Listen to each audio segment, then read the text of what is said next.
Quand on parle d'engagement, on met souvent un aspect altruiste, mais finalement il y a aussi un aspect égoïste qui est de dire j'aime le territoire dans lequel j'habite.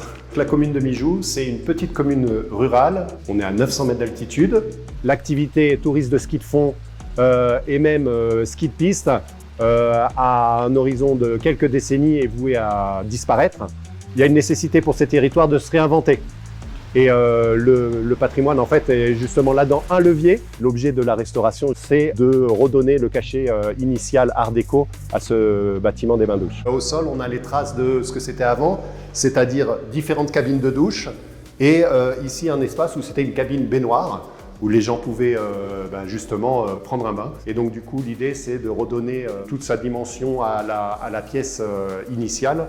Et donc l'objectif pour la mairie, c'est d'envisager un lieu d'attractivité pour le tourisme hivernal et estival. Dans nos petites communes où on a besoin de chercher des aides partout, la Fondation du patrimoine est la bienvenue pour effectivement nous aider à avoir ces financements.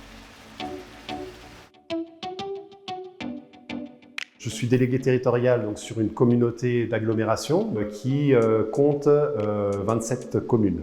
Je suis un habitant du territoire dans lequel j'agis avec la Fondation du patrimoine. Je suis arrivé à la Fondation il y a quelques mois. Globalement, c'est une activité qui me prend à peu près 10% de mon temps. Le délégué territorial, c'est vraiment la vitrine de la Fondation sur son territoire, auprès des porteurs de projets. C'est lui le premier interlocuteur.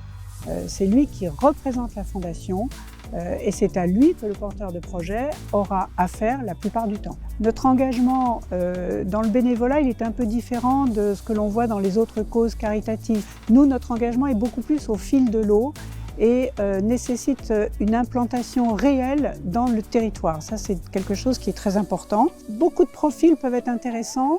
Ça peut aller depuis les métiers du bâtiment jusqu'à des gens qui sont professeurs, pourquoi pas des médecins. Tout est ouvert et on aimerait beaucoup que le profil des délégués s'élargisse de plus en plus.